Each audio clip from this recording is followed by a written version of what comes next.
Olá, primeiramente eu gostaria de me apresentar. Meu nome é Ana Maria Signorelli Rebola.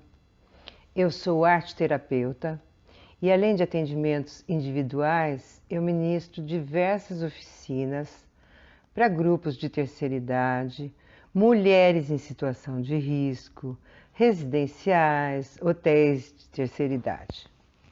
Entre as oficinas que eu ministro, tem a oficina de leitura e interpretação. E para uma ocasião, eu acabei realizando uma grande pesquisa sobre ditados populares, suas origens e significados. E a esse tema, naturalmente, a gente acabou incluindo algumas crenças populares e também alguns causos. Eu achei esse assunto extremamente apaixonante, pois eu nunca, na verdade, havia refletido sobre algumas expressões tão corriqueiras no nosso linguajar do dia a dia, né? Como, por exemplo, cor de burro quando foge. Ah, isso é cor de burro quando foge. Na verdade, o burro não muda de cor quando foge, né? E nem existe algum tipo de magia que faz com que todos os burros se transformem em uma determinada cor quando eles estão fugindo. Aí eu acabei descobrindo que essa expressão provavelmente tem origem na frase corro de burro quando foge. Isso porque os burros, quando eles querem fugir, eles podem se tornar extremamente agressivos e dar coices em quem estiver por perto. Com o tempo e com a repetição, uma sílaba acabou sendo engolida e surgiu o cor de burro quando foge. Normalmente, essa expressão é utilizada para dizer de alguma cor que não é bem definida, uma coisa que acaba não tendo uma cor muito definida. Na verdade, é isso. Outra coisa que acabei por descobrir é que a maior parte dessas expressões e ditados populares tem diversas explicações. Isso é, alguns estudiosos consideram diferentes versões sobre a origem de uma determinada expressão. O Dr. Luiz Câmara Cascudo foi um dos principais estudiosos do falar popular.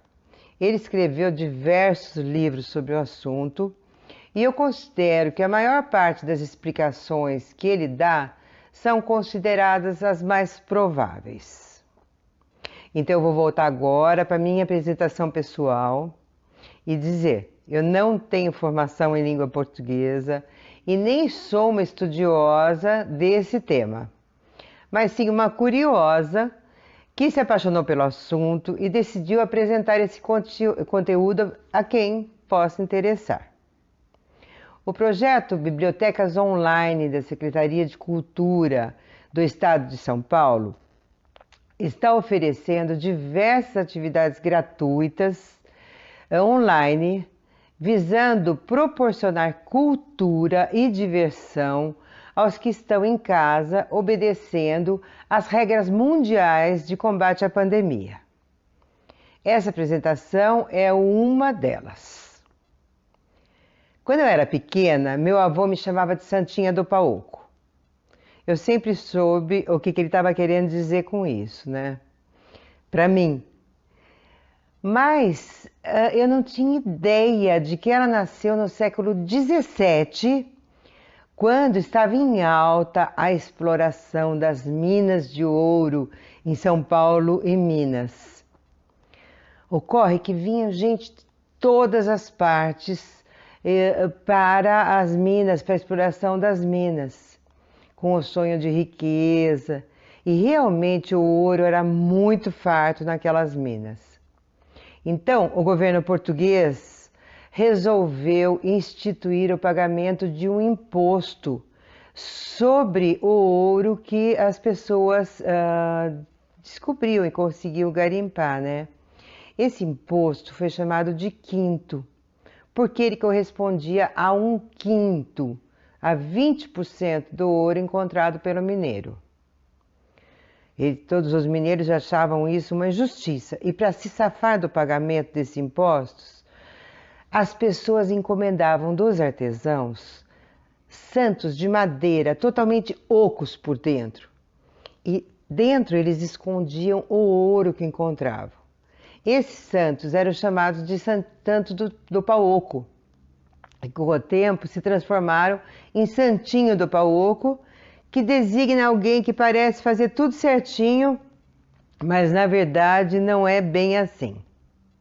Aliás, no período da monarquia, no Brasil, outras tantas expressões surgiram, né? Foram cunhadas por aqui, né? Por exemplo, nasceu a expressão com o rei na barriga. Você sabe o que quer dizer com o rei na barriga? A gente fala, aquela pessoa parece que está com o rei na barriga. Pois é, as rainhas, quando grávidas, passavam a ter uma atenção toda especial, pois elas iriam aumentar a prole real e algumas delas mesmo dar herdeiros ao trono. Atualmente, esse termo diz de uma pessoa que dá muita importância para si mesma. E a gente fala, nossa, parece que ele está com o rei na barriga. Outra expressão interessante dessa mesma época refere-se a Dona Maria I, mãe de D. João VI e bisavó de D. Pedro II. Acredita que ela enlouqueceu de um dia para o outro? Ela foi declarada incapaz de governar e foi afastada do trono. Aí ela passou a viver recolhida e ela só era vista quando saía para caminhar junto com as suas numerosas damas de companhia. E o povo, quando via a Dona Maria, dizia, lá vai a Maria com as outras, porque ela estava sendo levada pelas damas. Então todo mundo, lá vai Dona Maria com as outras. E aí que nasceu a expressão Maria vai com as outras, que significa hoje uma pessoa que não tem muito uma opinião própria, né? Que se deixa convencer pelas outras pessoas com a maior facilidade. Nesse período nasceu também a tão famosa expressão meia tigela. Isso aí é uma casa de meia tigela, é um profissional de meia tigela. Quando a gente quer dizer que algo é de meia tigela, a gente está dizendo de alguma coisa sem muita qualidade, alguma coisa meio insignificante. Durante a monarquia, os funcionários da realeza eram alimentados de forma que a quantidade de comida recebida fosse proporcional à função que eles desempenhavam. Então, essas quantidades estavam definidas num livro oficial, que era chamado Livro da Cozinha do Rei. E, enquanto os funcionários com cargos de hierarquia mais altos comiam uma tigela inteira, os de hierarquia mais baixa comiam apenas meia tigela, e daí nasce a expressão meia tigela. Outra das expressões vindas com a chegada dos portugueses, né, é o deixar de nhenhenhê, que significa uma conversa interminável, em tom de lamúria, irritante, monótona, é um resmungo, uma resinza, deixa de nhenhenhê, porque nhê em tupi quer dizer falar. Quando os portugueses chegaram no Brasil, os índios não conseguiam entender aquela falação estranha e dizer que os portugueses ficavam a dizer nhenhenhê. Engraçada também é a origem daquela expressão, aquela que matou o guarda, velha conhecida dos frequentadores dos botecos por aqui, né? Referindo-se à pinga. Canjebrina era uma mulher que trabalhava para Dom João VI, que, como informam os dicionários, significa pinga, cachaça, né? Ela teria matado um dos principais guardas da corte real. E isso é um fato que está até em livros. E assim ficou ela conhecida como Canjebrina, né? Aquela que matou o guarda. É engraçado, né, essas coisas. Durante a época da colonização brasileira, também as telhas usadas nas construções eram moldadas nas coxas dos escravos. Algumas vezes, umas ficavam largas, as outras mais finas, lógico que os escravos, cada um tinha um tamanho de coxa. Nunca se conseguia um tamanho uniforme. Foi dessa forma que surgiu a expressão feito nas coxas, que significa algo mal feito, feito às pressas, não muito bem feito. Dizem também que é nessa época da escravidão do Brasil que surgiu a outra expressão, que foi fazer ouvidos de mercador, que significa não ouvir por decisão própria, de ignorar o que a outra pessoa está dizendo. Essa expressão, originalmente, provavelmente, era marcador e não mercador. Porque o marcador era aquele senhor que fazia a marcação dos escravos, que marcava os escravos com ferro quente, né? Do mesmo modo que se faz hoje, que se faz ainda com o gado. Apesar dos gritos de dor proferidos pelos escravos, o marcador ignorava, ele não se podia deixar sensibilizar, e ele fingia que não estava ouvindo e prosseguia assim o seu serviço. Existe também a possibilidade dessa expressão ter vindo do mercador, que era aquela pessoa que vendia nas feiras os seus produtos. E ele gritava tanto e anunciava tanto e tão alto que não conseguia ouvir quem com ele falasse. Quem também tinha que fazer ouvidos de mercador, mas em outras épocas, em épocas mais remotas, em tempos, na verdade, pré-modernos, eram os criados, que ficavam de costa, discretamente, segurando candeeiros, né, para iluminar a relação sexual dos seus patrões. Eles não viam os folguedos, para não invadir a privacidade do casal, mas podiam ouvir os sons da alcova. Nasce daí também a expressão segurando velas, que é muito usual até hoje entre os casais que querem sentir-se mais à vontade, sem que ninguém fique tomando contas. Então, quem está tomando conta está segurando vela. Quando não existiam as lâmpadas, a principal fonte de luz eram as velas. Nos recintos abertos ao público à noite, como teatros e outras apresentações, meninos acendiam e ficavam segurando vela para iluminar o palco. Uma outra expressão que hoje está extremamente em voga é o pagar o pato, que também foi herdada por nós, dos portugueses. Vem de um antigo jogo praticado em Portugal. Amarrava-se um pato num poste e o jogador, montado em um cavalo, deveria passar rapidamente e arrancá-lo do poste de uma só vez. E quem não conseguia pagava pelo pato que tinha morrido. E hoje está tão em voga, né? A gente vê nas passeatas e tal, né? Sendo assim, a gente passou a usar a expressão pagar o pato para representar situações onde se paga por algo sem ter benefício nenhum em troca. Outra expressão que surgiu na época do Império é favas contadas. Você já ouviu essa expressão? Isso são favas contadas. Para dizer que alguma coisa é certa, conforme está planejado. Na época do Império, as votações eram feitas com favas, que é uma espécie de feijão, que eram depositadas em urnas. As favas brancas significavam sim, e as favas pretas significavam não. Na apuração, se contavam as favas e a que tivesse o maior número ganhava.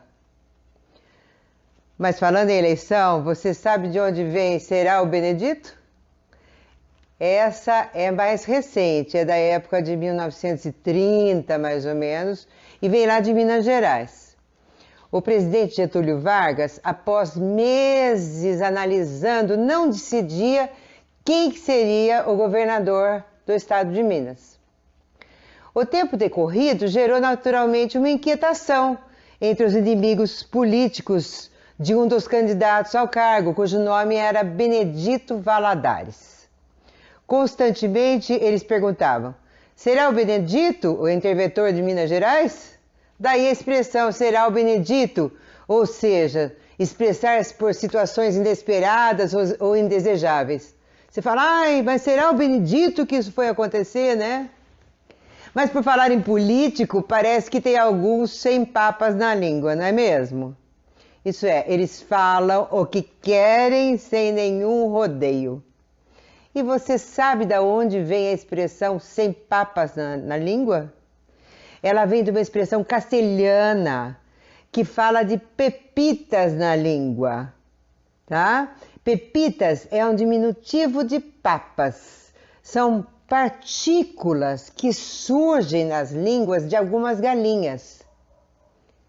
E é uma espécie de tumor que obstrui o cacarejo. Quando não há pepitas, que quer dizer não há papas, a língua fica livre para a galinha cacarejar. O complicado é que dificilmente, né, um político dá a mão à palmatória, né, gente? Quando ele erra. Vocês já viram o político dar a mão à palmatória? Não é só político, a maioria das pessoas. Isso é, nunca confessam ou admitem um erro.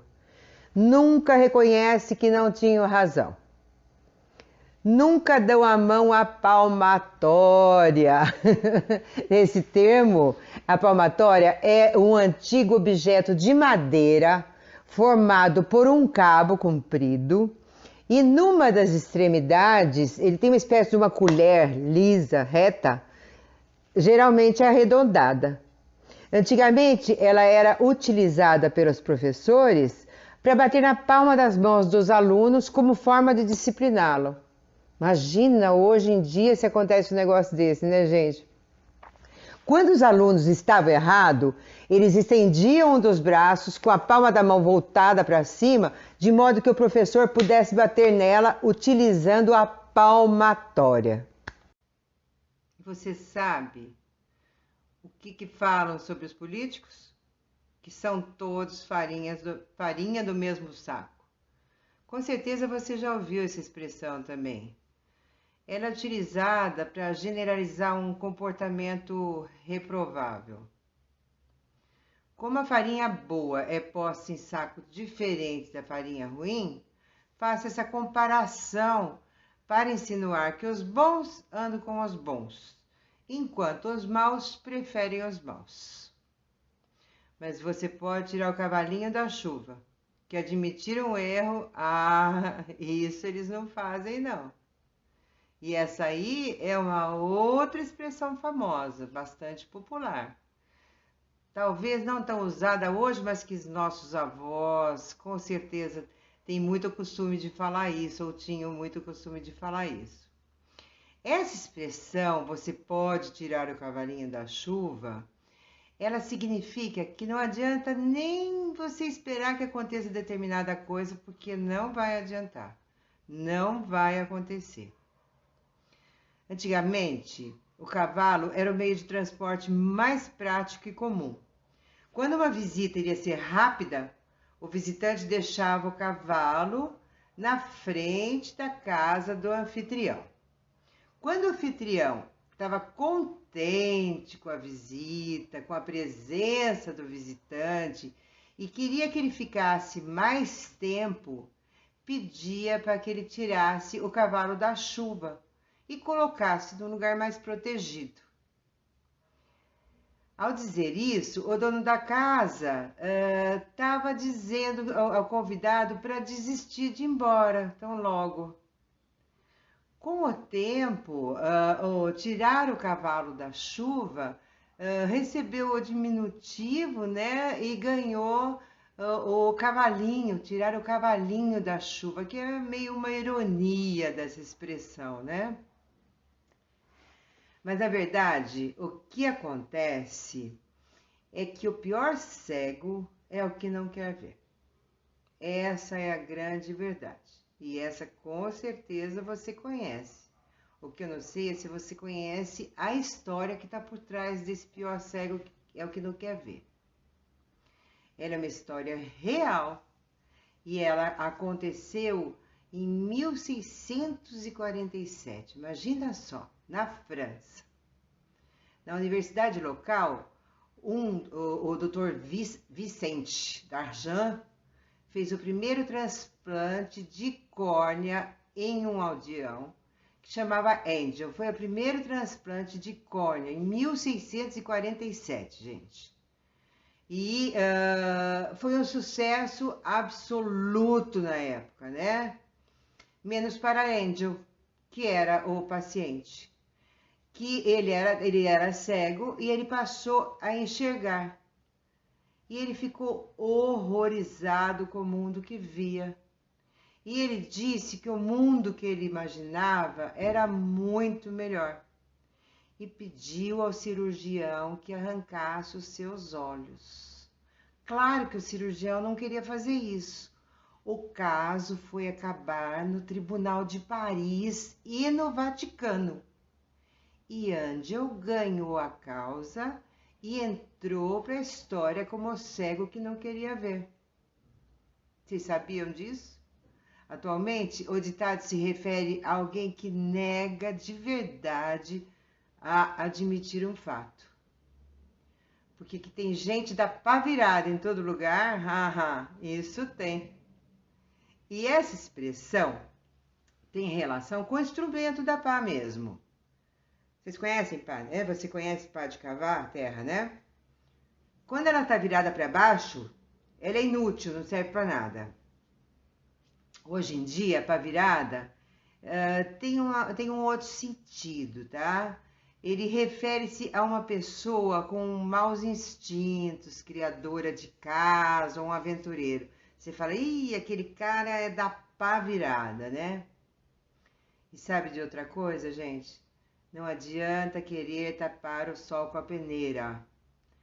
Todo mundo sabe que é impossível tapar o sol com a peneira. Ou proteger alguma coisa do sol, né, da luz do sol, usando uma peneira. Por quê? Ela vai vazar essa luz através dos furinhos da peneira, né? A expressão significa tentar esconder algo, alguma coisa muito evidente e que mais cedo ou mais tarde vai acabar sendo descoberto. E nem adianta você querer colocar pano quente, o que significa favorecer ou acobertar uma coisa errada feita por outras pessoas, tá? Essa expressão surgiu porque, em termos terapêuticos, colocar pano quente é uma receita. Embora ela seja paliativa, ela não vai curar, mas ela é prescrita pela medicina popular desde muito tempo. Recomenda-se muito, né, que em estados febris, que a temperatura seja muito elevada e possa levar a convulsões, que se coloque pano quente, compressas de panos encharcados de água quente. E dizem que é o santo remédio. A sudorese, né, que ocasiona aquilo lá, faz baixar a febre. Na verdade, não dá para entender patavina, né, nesse mundo. Essa você conhece? Quer dizer que não dá para saber nada sobre esse assunto. Nada mesmo. E patavina tem uma origem muito engraçada. Tito Livio, ele era natural de Patavium, onde hoje é Pádua, na Itália, Pádua. E ele usava um latim verdadeiramente horroroso, originário da sua região. Nem todo mundo entendia. Daí surgiu o patavinismo, que no início queria dizer não entender Tito Livio, não entender patavina. Mas você pode jurar de pé juntos que nem imaginava tudo isso que eu estou te contando.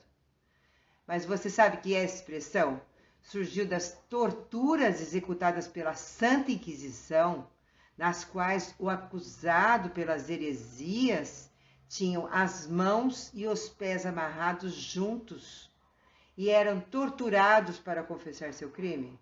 Que horror, né, gente? Mas outras torturas muito cruéis foram aplicadas pela humanidade. Essa expressão remonta a uma tortura procedente do Japão, que consistia em pingar óleo quente em cima de pessoas ou animais, especialmente de gatos, que tentavam fugir a qualquer custo. Como tinha pouca assistência, gente, surgiu a expressão gatos pingados. Pouca gente gostava de ir lá ver essa violência. Então, que passou essa expressão gatos pingados, que você já deve ter ouvido. Tinha gatos pingados naquela plateia, significa pouca assistência, sem entusiasmo, sem curiosidade para o evento. Falando em gato, dizem que gato escaldado tem medo de água fria, né, gente? Esse ditado diz que quando já passamos por uma experiência desagradável, nós ficamos com medo de sofrer de novo em situações semelhantes. A imagem do gato é essencial para o funcionamento desse ditado, porque, como a gente sabe, esse felino, ele tem pavor de água. Dessa forma, aqueles que já sofreram com o contato de água quente, que a gente chama de água escaldado, né, gato escaldado, fogem rápido de qualquer contato com água. Pode ser fria ou quente, eles não querem saber de ter contato com a água novamente. Outra expressão que tem a ver com gato é aquela: quem não tem cão, caça com gato. Você já ouviu isso? Essa aí é usada bastante hoje, né? Isso é, se você não pode fazer algo de uma maneira, você se vira e faz de outra maneira. Na verdade, a expressão, com o passar do tempo, foi adulterada. Inicialmente se dizia: quem não tem cão, caça como gato. Ou seja, ele próprio vai ficar se esgueirando astutamente, traiçoeiramente, como fazem os gatos. Com o tempo, foi mudando para quem não tem cão, caça com o gato.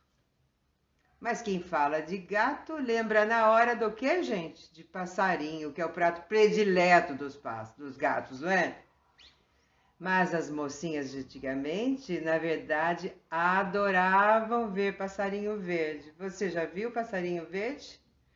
Porque muitas vezes esses pássaros eram treinados pelos moçoiros da época para levar bilhetinhos de amor no bico e assim conseguir fugir da vigilância do pai da moça. Mas conte lá, você concorda que mais vale um pássaro na mão do que dois voando? Essa expressão surge dos caçadores, que eles acham melhor já ir pegando um pássaro que eles consigam, né? Do que ficar procurando outros e talvez não conseguirem. É melhor você ter pouco do que ter muito, querer muito e perder o pouco que tem. Então, quando eles conseguiam atingir uma ave, eles pegavam logo aquela ave, mesmo que tivesse atingido só de raspão, antes que ela fugisse, do que tentava tirar as outras que estavam voando e errar o alvo. Porque se você errar, perdeu os dois. E aí não adianta chorar as pitangas. Você sabe o que são pitangas? Elas são frutinhas deliciosas, cultivadas e apreciadas em todo o país, principalmente no norte. Essa palavra, ela deriva de pirangue, que em tupi-guarani significa vermelho. Sendo assim, a provável relação da fruta com lágrimas vem do fato dos olhos ficarem vermelhos, parecendo duas pitangas quando se chora muito. Mas antes do aparecimento da eletricidade, ler e escrever à noite era um verdadeiro sacrifício. Recorria-se a uma lamparina ou a uma vela para iluminação. A luz era muito fraquinha, por isso era necessário colocá-la muito perto do texto. E isso podia chegar a queimar até as pestanas do leitor. Por isso a expressão queimar as pestanas, o que com certeza também deixava os olhos bem vermelhos, né, gente? Como se tivesse chorado, né? E você sabe que queimar as pestanas é você se preocupar demais com alguma coisa, se preocupar, se desgastar muito com alguma coisa. Falando em chorar, você sabe que o crocodilo, quando ingere um alimento, ele faz uma pressão tão forte contra o céu da boca que ele acaba comprimindo as glândulas lacrimais. Assim, ele chora enquanto devora sua vítima. Daí aquela velha expressão, chorar lágrimas de crocodilo, que significa o quê? Choro fingido. E, se falando em comer, você já viu alguém comer com os olhos? Ah, com certeza, né? Dizemos essa expressão significando apreciar de longe, sem tocar, né? Essa expressão vem de uma cerimônia religiosa fúnebre na Roma Antiga, que consistia num banquete oferecido aos deuses e que ninguém tocava a comida. Apenas ficavam olhando e comendo com os olhos. Então, vem também de uma outra cerimônia religiosa bíblica, uma expressão que é muito utilizada pelos mais velhos, né? Você já deve ter ouvido a sua avó falar: que há? Tá pensando na morte da bezerra? Significando estar distante, pensativo, alheio a tudo. Você sabe que o bezerro era adorado pelos hebreus e sacrificado para Deus num altar, você sabia? Quando Absalão, por não ter mais bezerros, resolveu sacrificar uma bezerra, seu filho menor, que tinha grande carinho pelo animal, se opôs. Mas isso foi em vão. A bezerra foi oferecida aos céus e o garoto passou o resto da vida sentado do lado do altar, vindo a falecer poucos meses depois. Pena que a tal bezerra não foi salva pelo gongo, né? Salvo pelo gongo. Esse ditado tem origem na Inglaterra. É outra história bem interessante. Antigamente, não havia espaço lá para enterrar todos os mortos. Então, os caixões eram abertos, os ossos tirados, encaminhados para o ossário e o túmulo era utilizado por outro infeliz. Só que às vezes, gente, ao abrir os caixões, os coveiros percebiam que haviam arranhões nas tampas do lado de dentro, o que indicava que o morto, na verdade, tinha sido enterrado vivo. Isso aí chama catalepsia e era muito comum na época. Assim surgiu a ideia de, quando se fechava os caixões, amarrar uma tira no pulso do defunto. Essa tira passava por um buraco no caixão e ficava amarrado num sino. Após o enterro, alguém ficava de plantão ao lado do túmulo durante uns dias, né? Eu acho que fazia algum revezamento. Se por acaso fosse catalepsia e o defunto acordasse, né? Se o indivíduo acordasse, o movimento do braço dele faria o sino tocar e eles desenterrarem rapidamente aquela pessoa. e deste modo ele seria salvo pelo gongo. Gongo, isto é, o barulho do sino. Atualmente, né, a expressão significa escapar de se meter numa encrenca por uma fração de segundos. Você foi salvo pelo gongo. Um dos ditados mais populares, que eu acho que é bastante interessante, é o do cavalo dado não se olha os dentes. Que quer dizer que quando você ganha alguma coisa, você não deve fazer exigências, nem cobranças, nem questionamentos sobre aquilo que você ganhou.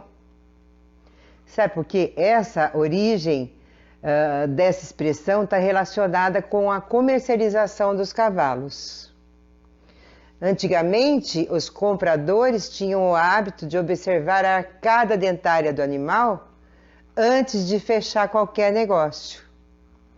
Isso porque, através do estado dos dentes, era possível saber, por exemplo, se o animal era jovem ou não.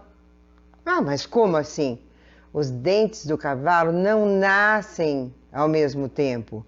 Somente no 4º ou no 5º ano de vida que a arcada se completa. Assim, mesmo que o vendedor dissesse que o cavalo era mais novo, né, tentasse mentir que o cavalo que ele poderia, sobre aquele cavalo que ele estava vendendo, a mentira era facilmente descoberta através da arcada dentária. No que diz respeito à expressão, a ideia é uma antologia, assim como seria indelicado por parte de uma pessoa que ganhasse um cavalo, ficar olhando os dentes do cavalo, verificando se a arcada dentária estava completa ou não, se ele era jovem, se ele era mais velho, né? E também seria indelicado que uma pessoa presenteada ficasse fazendo questionamentos sobre aquele presente. Então, por isso que a gente fala, né? Cavalo dado não se olha o dente. Bem, eu quero fechar esse papo de ditados populares com um dos que eu mais gosto. Você já ouviu dizer que alguma coisa, um imóvel, uma casa, alguma coisa é um elefante branco? Pois é. Essa expressão vem de um costume muito antigo do atual reino, que era a atual Tailândia, que consistia no gesto do rei de dar um elefante branco aos cortesões que caíam na desgraça. Alguém tinha feito alguma coisa muito ruim, o rei mandava um elefante branco. Ocorre que o elefante era um animal sagrado. Ele não poderia ser posto para trabalhar. Como ele era um presente do próprio rei, ele também não podia ser vendido. Matá-lo, então, nem pensar. E, além disso, ele não podia ser recusado. Restava ao infeliz alimentá-lo, acomodá-lo e criá-lo com luxo, sem nada obter de todos esses cuidados e despesas. Daí o ditado significar algo que se tem ou que se construiu, mas que não serve para absolutamente nada. Ah, eu adoro esses ditados populares, né? Existem ainda centenas de expressões populares, né? Que não precisam de nenhuma explicação, elas são muito antigas, tão antigas que já fazem parte do nosso vocabulário, e algumas delas surgiram através de músicas, de frases bíblicas ou até de propagandas. E elas acabaram se incorporando no nosso linguajar. Normalmente, elas são carregadas de sabedoria popular ou de uma certa ironia. Elas falam de observação de fatos da natureza, falam da observação do comportamento humano, e dessa observação tiram conselhos para a nossa vida. Você quer ver? Vamos lá. É dando que se recebe. Essa aí é a melhor maneira é uma maneira de dizer que é ajudando, né, que se é ajudado, né? Outra, a pressa inimiga da perfeição. A pressa faz com que nós tenhamos pouca atenção aos detalhes, sabedoria popular. Se a gente presta pouca atenção aos detalhes, a gente fazendo as coisas com pressa é quase garantia de trabalho mal feito. Tem outra, hein? De grão em grão a galinha enche o papo. De pouco em pouco se conseguem grandes resultados.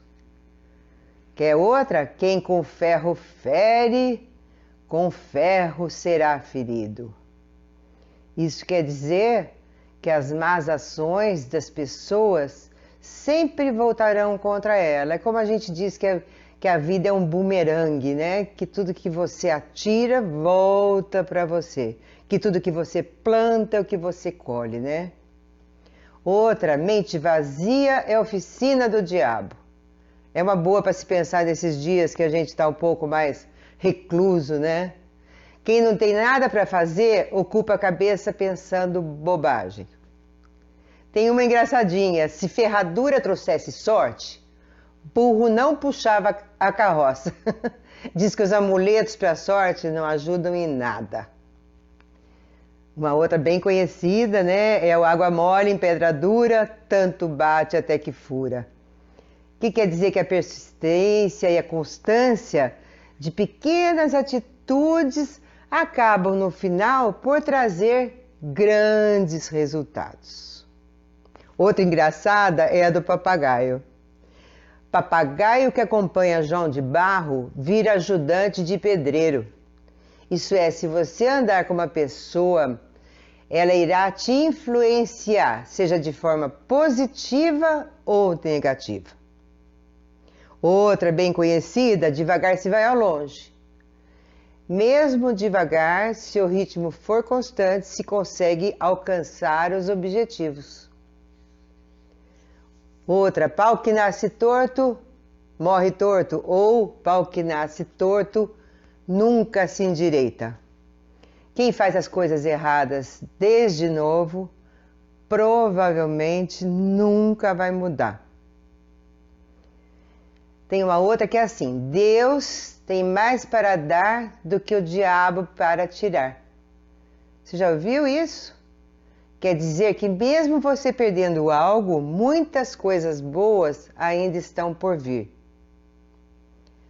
Um outro que é um conselho dos nossos avós, com certeza, é antes só do que mal acompanhado. É melhor aguentar a solidão do que ter a companhia de uma pessoa chata ou má, que vai fazer muito mais mal para a nossa vida do que a própria solidão. Quem espera sempre alcança, né? 3 vezes salve a esperança. Essa aí já teve em música também, mas quem espera sempre alcança. Nem precisa de explicação.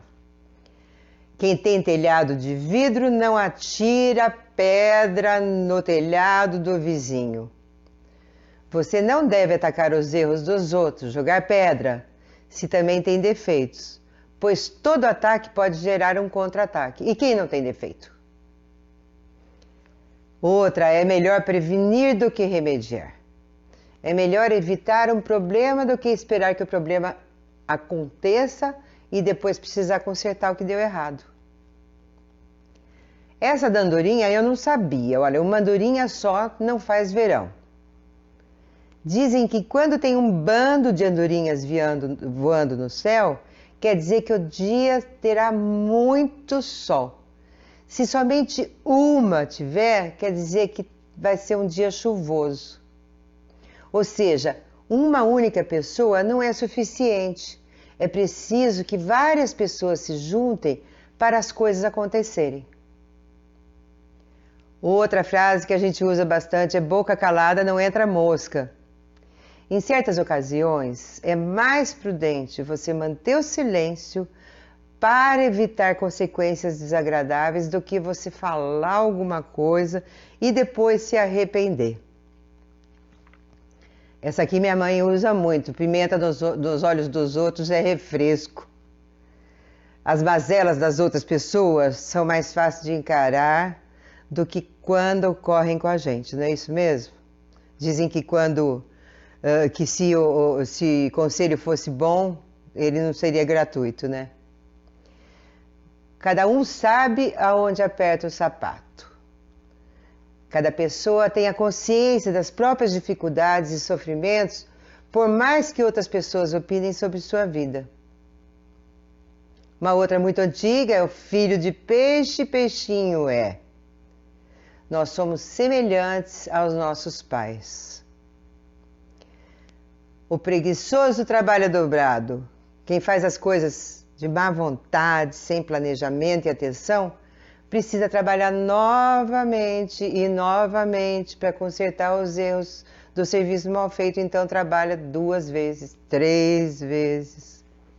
E lembra do cego lá que mandou arrancar os olhos?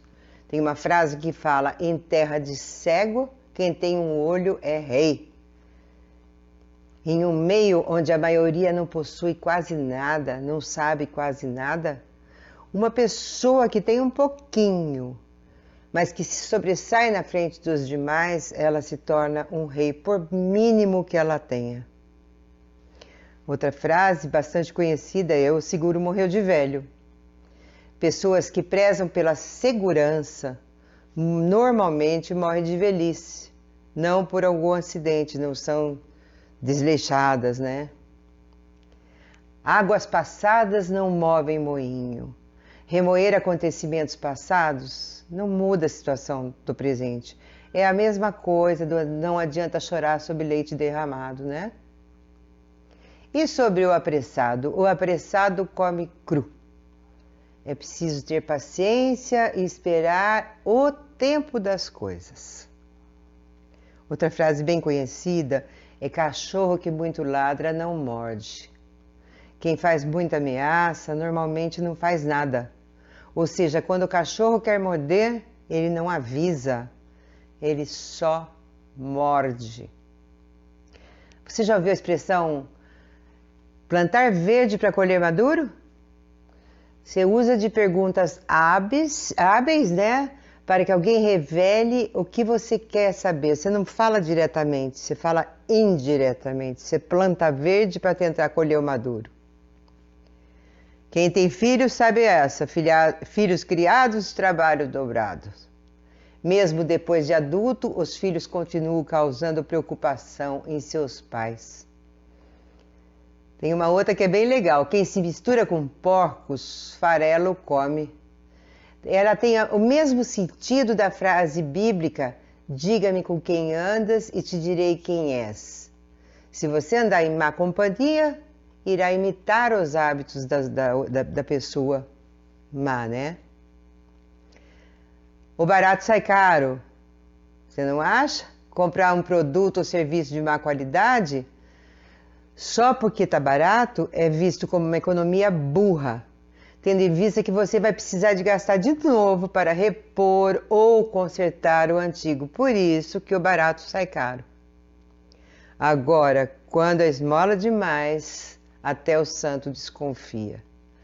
Quando alguém dá alguma coisa sem pedir nada em troco, é bom ter prudência, desconfiar de segundas intenções, né? Isso porque, para bom entendedor, meia palavra basta. Quem capta rapidamente a mensagem não precisa de grandes explicações. Essa aqui eu não conhecia. Depois da batalha aparecem os valentes. Após ter passado o perigo, todo mundo é corajoso, todo mundo tem solução, todo mundo tudo. Mas na hora você está lá sozinho, né? Mas o bom é que um dia é da caça e outro dia é do caçador. Um dia você se dá bem e no outro, às vezes a gente se dá mal, né? Uma frase bem conhecida é: o que tem boca vai a Roma. Isso quer dizer que quem se comunica vai longe, né? As aparências enganam é outra frase também bem conhecida, né? É que nem tudo é exatamente como parece ser, né? Quem cala consente. Manter o silêncio e não se opor é ser submisso e aceitar o que foi dito. É bom a gente pensar sobre essa frase. Tem uma outra que é assim: quem bate esquece, quem apanha não. É muito fácil você esquecer o mal que fizeram aos outros, que você fez ao outro.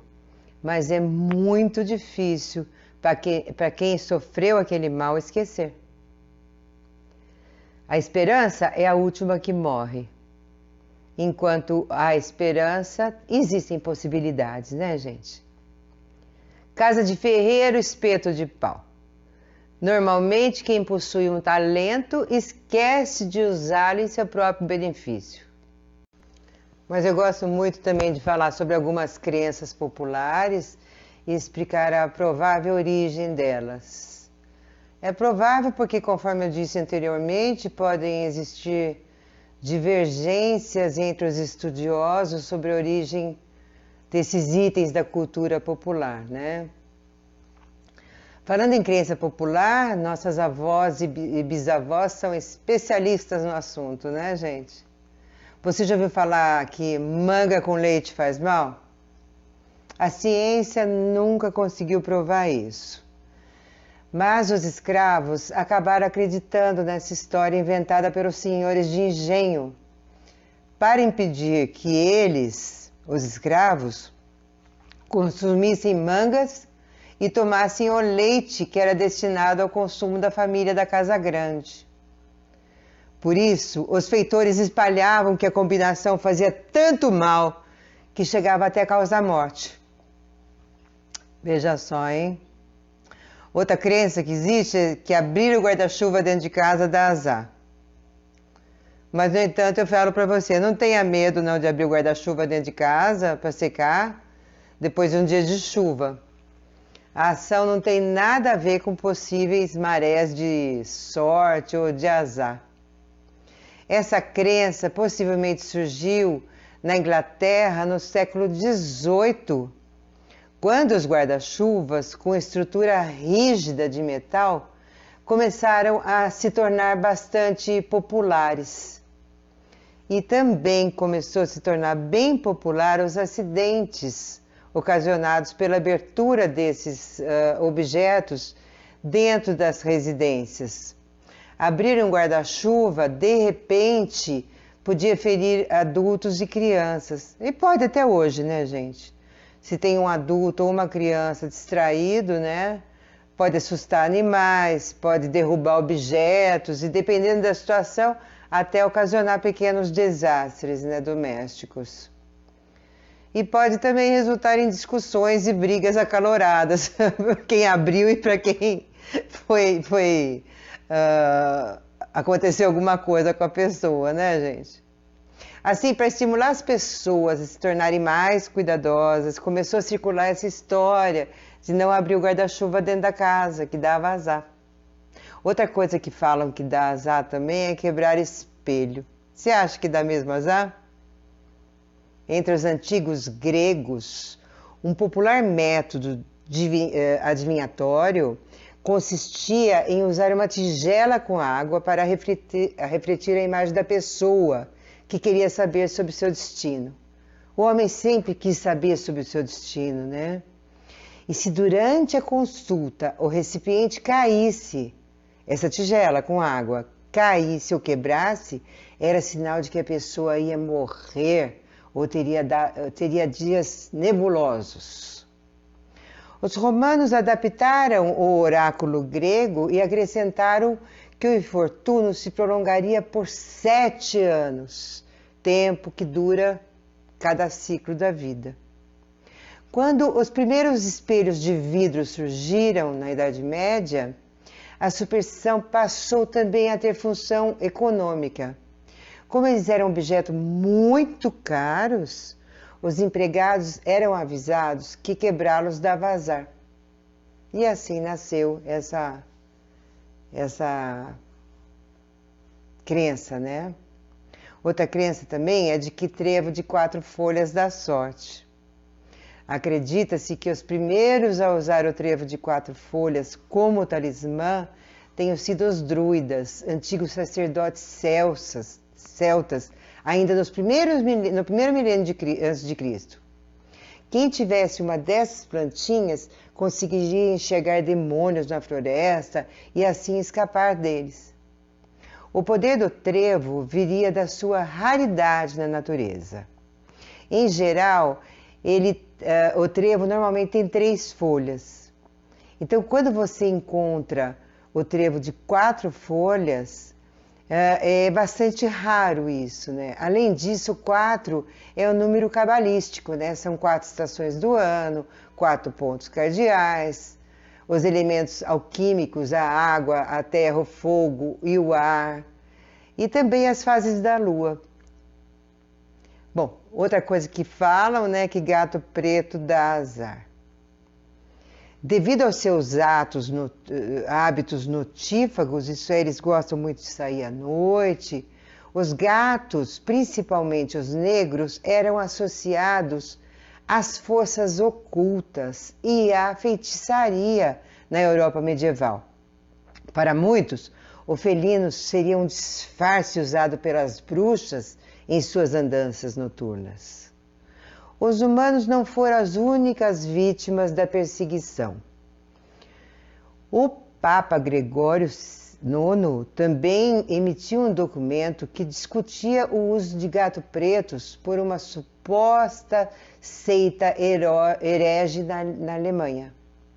Após o decreto, deu-se início a um massacre de gatos, que a partir dali passaram a ser vistos como demoníacos ou a própria personificação do diabo. O povo não demorou muito para começar a matar e torturar os felinos, principalmente os pretos. É possível que a ideia de que os gatos pretos dão azar possa ter surgido desse terrível episódio de fanatismo religioso. Com os gatos pretos sendo massacrados devido às crenças religiosas infundadas, houve uma enorme explosão no aumento, adivinha do que, gente? No aumento da população de ratos em toda a Europa. Esses roedores eram os hospedeiros ideais para as pulgas, que abrigavam as bactérias causadores da peste. E este foi um dos fatores que contribuiu mais para uma das mais devastadoras pandemias da história humana, a peste negra, que matou cerca de 200 milhões de pessoas na Idade Média. Os inquisitores da época acabaram cavando a própria cova enquanto pregavam a morte àqueles pequenos felinos. Olha só, hein, gente? Falam também que levantar com o pé esquerdo dá azar. Entre os povos da antiguidade, o lado direito era mais bem visto do que o lado esquerdo, que era considerado maldito. Olha, na Itália, em italiano, existe o lado direito, né? E o lado esquerdo é o sinistro, olha só. Os romanos, por exemplo, faziam previsões observando a trajetória dos pássaros. Se eles voassem à esquerda, teriam dias de mau agouro. Com a difusão do cristianismo, a fama do lado esquerdo piorou ainda mais, já que, segundo a tradição cristã, os eleitos de Deus permaneciam sempre à sua direita. Com isso, passaram-se séculos e a gente começa a começar o dia levantando com o pé direito, virou um sinônimo de boa sorte. É um fenômeno de autossugestão, né? Caso você levante já com o pé esquerdo, a pessoa já se sente vulnerável, acha que vai acontecer algo de ruim e com isso acaba atrapalhando-se durante o dia, segundo os psicólogos, tá? Bom, uma outra crença bastante popular, gente, é bater na madeira. Você já viu? Eu vou bater na madeira 3 vezes. O costume de dar umas pancadinhas na madeira para espantar o azar, né? Afasta, 1, 2, 3, né? Já existia entre os povos muito antigos, como os índios do continente americano. Esse hábito devia-se à crença de que as árvores eram morada dos deuses. Sempre que alguma culpa os afligia, os homens batiam no tronco para pedir perdão aos deuses. Uma outra possível origem dessa superstição é ligada aos druidas também, aos sacerdotes celtas, que davam seus toques nos troncos das árvores para afugentar os maus espíritos. Porque eles acreditavam que as árvores mandavam os demônios de volta às profundezas.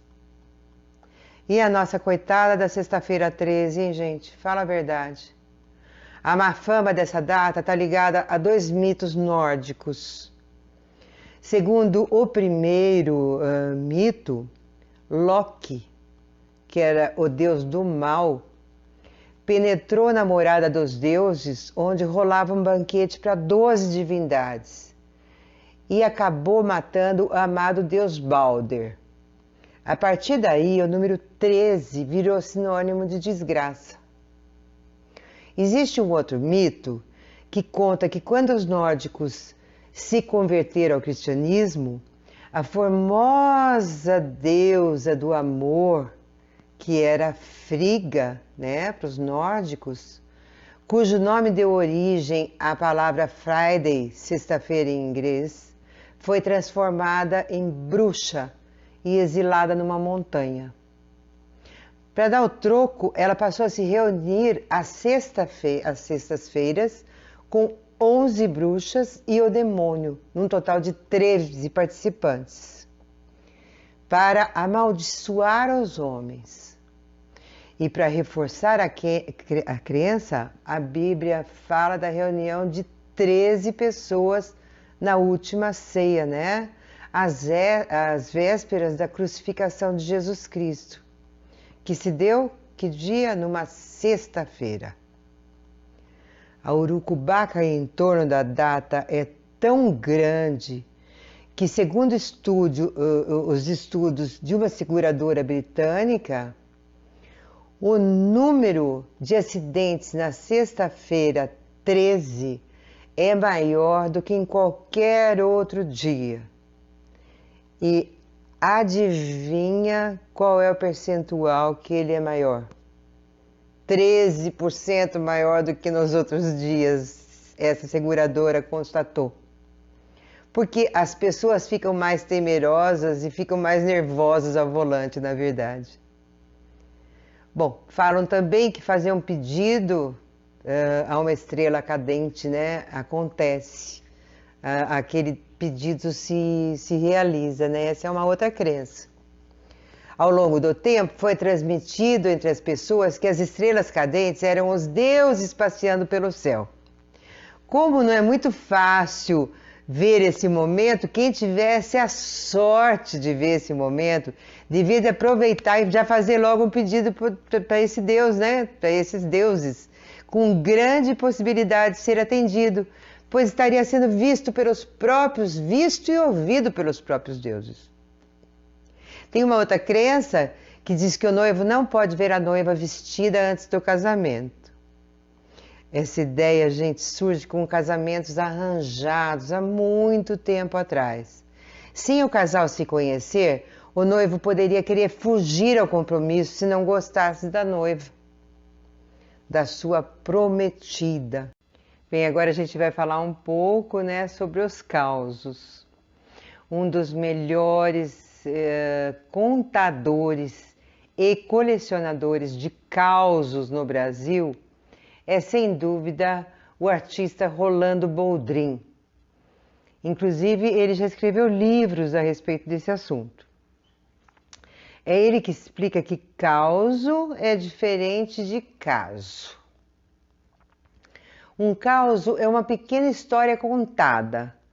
E normalmente eles falam de outras pessoas e com a finalidade de fazer alguma gozação. Sempre tem um final meio engraçado.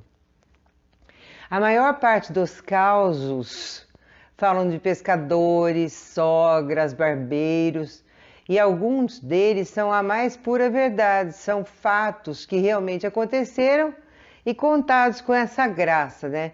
Porque existe um jeito próprio para se contar um caos, um certo linguajar que torna o caso mais engraçado, né? Como toda piada caipira, a ingenuidade é genuína e é o que faz a coisa ficar até mais engraçada, né? Mas mesmo sabendo que eu não tenho o dom de falar o caipirês, né, eu vou contar um casinho ou outro que eu roubei lá do YouTube do Rolando Boldrin. Então diz que tinha um compadre, né, que recebe um telefonema dizendo assim: ô compadre, sua sogra morreu, e agora? O que que a gente faz com ela? Enterra, embalsama, doa os órgãos, o que que a gente faz? E ele mais do que depressa responde: olha, faz as 3 coisas, não facilita para essa velha não. Bom, aí tem uma outra que diz que 2 caboclos, né, estavam conversando, um mais falador e o outro mais quietão, mais mineirão, né, mais sério. E aí disse que o falador olhou para o céu e disse: compadre, diz que esse ano a seca vai ser feia, viu? O outro olha para o céu e só responde assim: será? E o falador: ah, vai ser mesmo. Diz que vai ser pior do que em 1932. O mais quieto olha, aponta para o céu e fala: vai não, Deus está no céu. E o falador rapidinho rebate: ah é? E onde é que ele estava em 1932? E para finalizar, né, uma sobre político, que diz que tinha um cara que era um político desses do interior, né, que prometia tudo durante a campanha. E que se fosse eleito ia fazer lá uma ponte que passava em cima de uma pinguela, né? E aquele lugar era um lugar perigoso, que já tinha criança caída e morrido, aquelas coisas tal, né? E adivinha o que aconteceu, né? O cara ganhou e não fez nada. Aí um caboclo mais arretado resolveu ir lá falar com o prefeito para cobrar. Quando ele chegou na prefeitura, ele não reconheceu, mas era o prefeito que estava saindo. E eles se encontraram no meio da escada. Aí o prefeito falou: onde é que o senhor está indo? Ele falou: ah, vou lá falar com esse prefeito aí. Porque durante a campanha ele prometeu fazer ponte, prometeu fazer um monte de coisa e não fez nada. E o prefeito é muito esperto, né? Ah, e daí? E se ele falar que não vai fazer? O que é que você vai fazer? O caipira pensou, ah, mas aí eu mando ele para os quintos dos infernos mesmo. Bom, o prefeito saiu, voltou e mandou chamar o próximo. E o próximo que ele ia atender era justamente o caboclo. Na hora que o caboclo entrou, ele logo percebeu o fora que ele tinha dado, que ele reconheceu aí o prefeito, né? Ele falou: pois não, o que o senhor deseja, né? Ele: então, seu prefeito, o senhor prometeu fazer uma ponte lá naquela pinguela, aquele lugar é perigoso, o senhor não fez nada, tem até criança que cai lá. O prefeito falou para ele: ó, eu tenho mais coisa, mais coisa para fazer na minha vida do que fazer ponte. Eu não vou fazer ponte coisa nenhuma, e daí o que o senhor vai fazer? Caipira olhou para ele e falou assim: bem, isso aí a gente já conversou lá fora, tá bom? Então até logo, que eu tô indo embora. E até logo, que eu também tô indo embora, gente. Eu espero que vocês tenham gostado. Eu vou colocar aí um link com o conteúdo aí dos ditados populares aí embaixo, tá? E fiquem com Deus e fiquem em casa. E que tudo vai passar logo, tá bom? Agradeço aí a Secretaria de Cultura do Estado de São Paulo por essa oportunidade de ter falado com vocês. e espero que vocês tenham pelo menos se divertido um pouquinho, tá bom? Tchau!